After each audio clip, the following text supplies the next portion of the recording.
تمام تعریفیں اس اللہ کے لیے جو تمام جہانوں کا رب ہے۔ کیا آپ جانتے ہیں کہ امریکہ پاکستان کی جان کیوں نہیں چھوڑتا؟ پاکستان میں جب بھی کوئی مسئلہ درپیش ہوتا ہے تو کہا جاتا ہے کہ اس کے پیچھے امریکہ ہے، یا یہ سارا کچھ امریکہ کا کیا دھرا ہے، یعنی جو کچھ کرتا ہے وہ امریکہ کرتا ہے۔ اور یہ بھی کہا جاتا ہے کہ اس کے پیچھے امریکہ کی سازش ہے۔ آخر ایسی کون سی وجوہات ہیں کہ جن کی بنا پر امریکہ پاکستان کو آزاد نہیں چھوڑتا اور امریکہ پاکستان کے اندرونی معاملات میں مداخلت سے گریز نہیں کرتا؟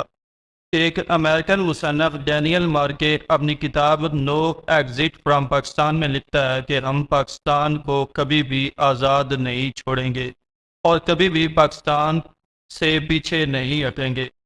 اس کی وہ کئی وجوہات بیان کرتا ہے، ان میں سے پہلی وجہ وہ یہ بیان کرتا ہے کہ پاکستان ایک نیوکلیئر کنٹری ہے۔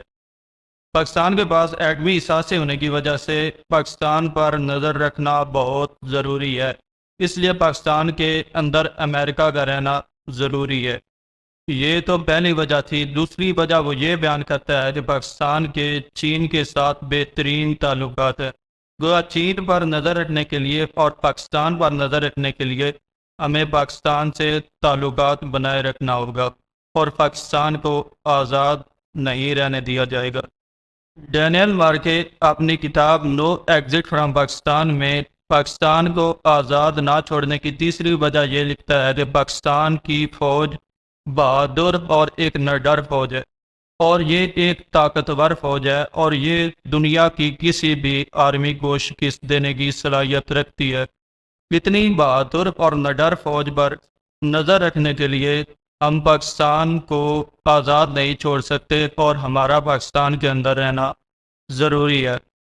ڈینیل مارکے مزید لکھتا ہے کہ پاکستان کے آزاد ہونے کے ساتھ ہی ہم نے یہ فیصلہ کر لیا تھا کہ ہم پاکستان کو کبھی بھی ترقی اور ڈیولپمنٹ کی راہ پر گامزن نہیں ہونے دیں گے، کیونکہ اگر پاکستان ترقی کرتا ہے تو یہ مسلم دنیا کو لیڈ کرے گا، جس کی اجازت ہرگز نہیں دی جا سکتی۔ اس لیے ہم پاکستان کو کبھی آزاد نہیں چھوڑیں گے اور پاکستان کے اندر امریکہ کسی طور پر بھی رہے گا۔ اس سے آگے ڈینیل مارکے اپنی کتاب نو ایگزٹ فرام پاکستان کے اندر لکھتا ہے کہ ہم پاکستان کو ڈی اسٹیبلائز کرنے کے لیے ہم پاکستان کے بڑے بڑے لیڈرز، بیوروکریٹس اور سیاستدانوں کو خرید لیتے ہیں، اور یہ بہت آسان ہے، اور ان کو لوٹا بناتے ہیں۔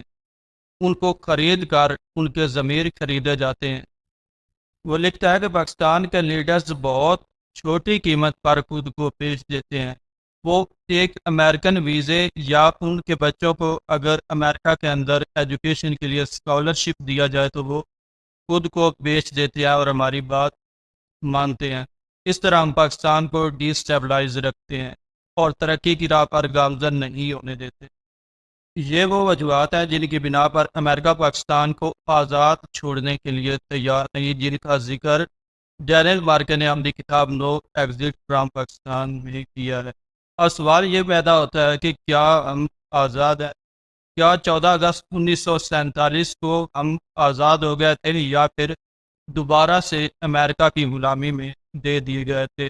اپنی رائے سے ضرور آگاہ کریں۔ اس ساری بات سے آپ یہ سمجھ گئے ہوں گے کہ امریکہ نے کس طرح ہمیں ترقی سے روکے رکھا اور آج تک ہمیں اپنا غلام بنائے رکھا۔ حقیقت یہ ہے کہ امریکہ ہماری صلاحیت اور طاقت سے واقف ہے، اس لیے اس نے ہمیں آج تک روک کے رکھا۔